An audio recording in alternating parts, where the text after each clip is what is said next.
evening patrons. So I thought I'd do a little behind the scenes video for you because I haven't done one of those for a while.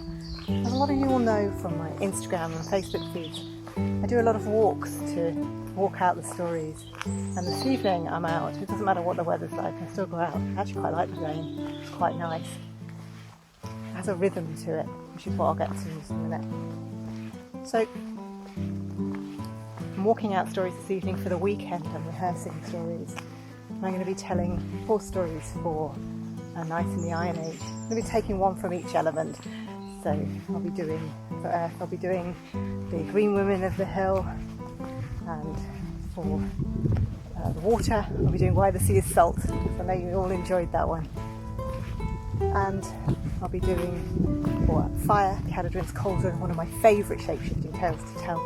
And to finish off, the air, it's Queen of the Birds, because Wren is kind of like my familiar, so it's a lovely one to tell. And all these stories are based in Scandinavia, all the Celtic nations, which you can trace the roots back of these stories a very, very long way, thousands of years. So with a little bit of adaptation and editing, I can create them as Iron Age stories. So I have to think about where they're placed, what was happening to the characters in them. Would that have happened? You know, if a character walks into an inn, that's not likely to have happened in the Iron Age, so I have to change that slightly. And what sort of animals are in the stories? Were they aware of the animals that were around? For example, we don't have wolves now, but they did have wolves then, so we could have wolves, have wild boars, we can even have oryx, because they were around in the Neolithic, and it's thought they were around a bit later as well. So, that's what I'm doing. I'm walking out these stories, I'm having to think about them, and I'm putting the muscle on them, because that's what you need to do with them, and that's why I walk out a story.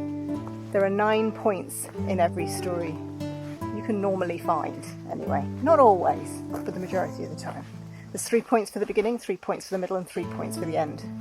This is something that I talk about in my workshops a little more in depth.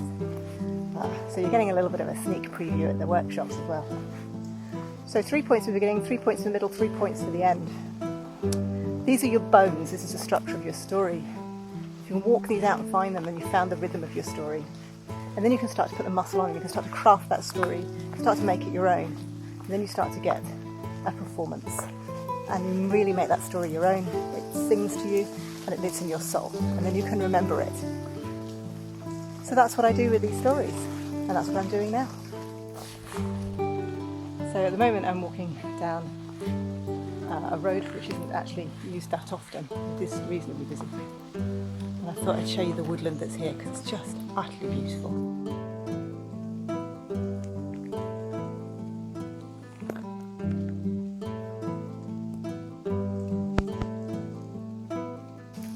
So, I hope you enjoyed that little bit of a behind the scenes look, and I'll see you all again soon.